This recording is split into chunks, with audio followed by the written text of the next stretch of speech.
I, Autumn Voluntary, give Maryville University permission to record my image and or voice and grant Maryville University all the rights to use the recording in any medium for education or other purposes that support the mission of the university. I understand that the following information will be gathered by a Maryville University student as a part of a course assignment. I give my express consent for this information gathering and physical assessment to be filmed and posted in the student's course shell for the access by the faculty and students at Maryville University. I further acknowledge that since the recording is for educational purposes only and the information is not meant to be diagnostic, therefore Maryville University, the faculty, staff, and students are not considered liable. The recording will be deleted by the student and any other devices as soon as it has been reviewed and graded by the instructor. Okay, perfect. Okay, my name is Nicole. I am a nurse practitioner student here today to do a heart and lung assessment. Tell me your name and date of birth. Autumn Hare, 12/15/98. Okay, perfect. So first we're just gonna inspect her, note her rate, rhythm, and depth of her breathing. We're gonna look at anterior, posterior, make sure there's no barrel chest going on. Everything looks okay. We're gonna move in and palpate, noting any tenderness or masses. We're gonna do the same posteriorly here, just noting any tenderness, mass. While we're here, we can check for tactile fremitus. So we're gonna go ahead and do 99. 99. 99. And then the same on the front. 99. 99. Okay, good. So it vibrated equally on both sides. That's a normal finding. If it didn't do it equally, that could suggest some type of lung pathology. But hers appears to be normal. So we're gonna go back to the posterior wall here, and we're gonna percuss her lung fields. Using that third finger, we're gonna percuss down, and you should expect to hear resonance in these areas. And as you go further down, you would hear dullness as you go over the organs. So while we're back here, we're gonna check her thoracic expansion. Take a deep breath. Okay, so as she took a deep breath in, my fingers moved apart equally. That's normal finding. While we're down here, we can do diaphragmatic excursion. So I'm going to have you take a deep breath for me. And as we percuss down, resonance meant dullness. We kind of note that line there. So go ahead and take a deep exhale. So as we went up with percussion, dullness meant resonance, and we'd kind of note that area of difference, a 3 to 5 centimeter difference is what's normal. So everything appears to be good there.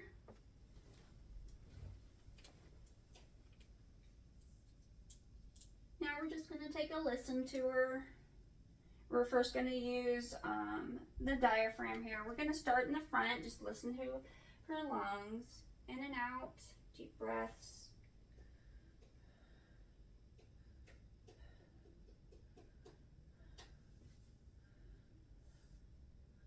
Okay, and we'll do the same on the back. Take deep breath in and out.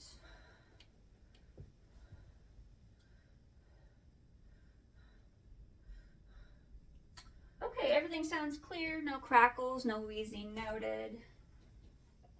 While we're back here, we're gonna do some tests. We're gonna start with bronchophony. So she's gonna say 99 each time my stethoscope touches.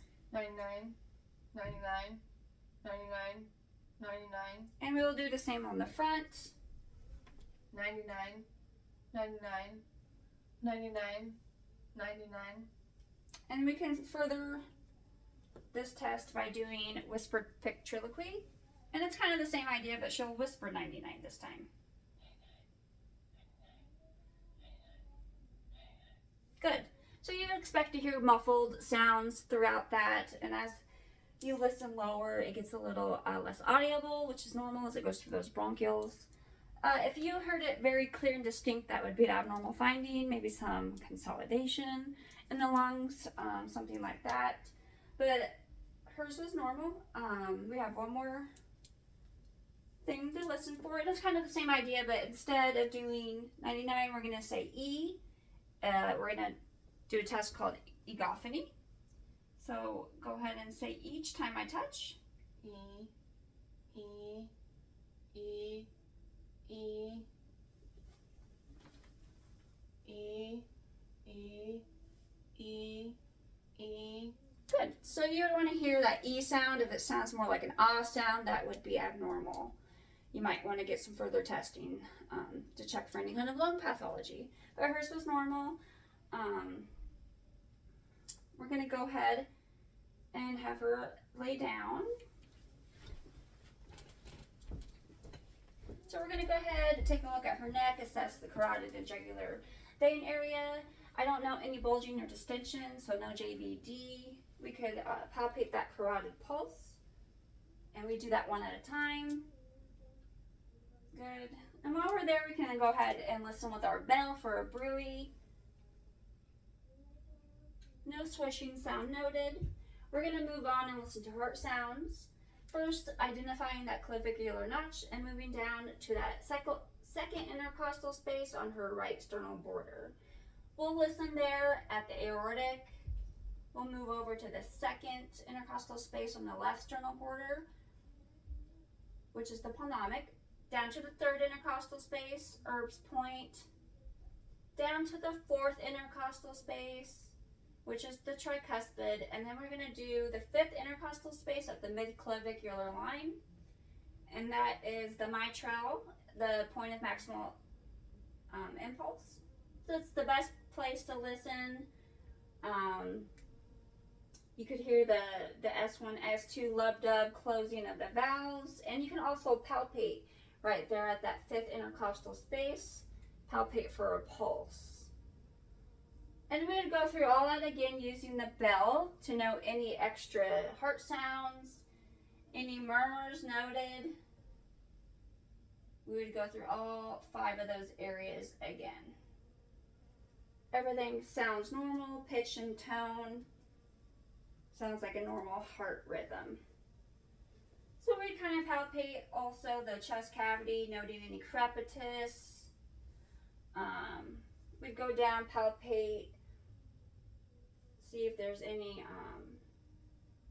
bulging in her abdominal aortic region. We'd want to assess for that.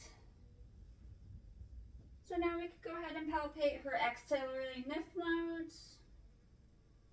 Move down from there and palpate her epitrochlear here in her bicep.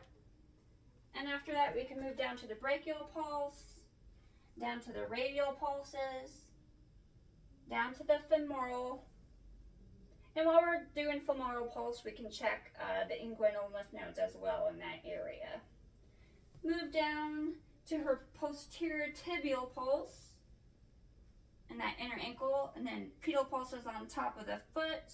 While we're here, we're going to note color, texture, temperature of her skin, check for any pitting edema, any swelling in the upper or lower extremities, nothing like that's noted. We would want to check for venous ulcerations, but everything appears to be normal. While she's laying in that position, I'm going to have her go over to the left, and we're going to assess the mitral stenosis. Using the bell, we're going to listen in that fifth intercostal space, midclavicular line. Okay, good. So go ahead and set up forward on the side of the bed, arms forward for me. We're going to listen for aortic regurgitation using the diaphragm. We're going to do that in second intercostal space, the aortic or pulmonomic, aortic or pulmonomic. Okay, good. So while she's in this position, I am going to go ahead and assess that popliteal pulse here behind her knee. All right. While we're here, we can check circulation of the nail beds, make sure everything's perfusing, color return within a couple of seconds is normal. We would also do toenails, we could do that too. And while we're here, we can do an Allen test.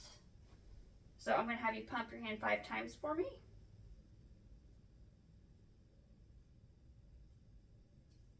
And then the color returns to her hand. That tells me that her ulnar is patent, blood flow and perfusion is efficient. And I believe that concludes our assessment today. Thank you.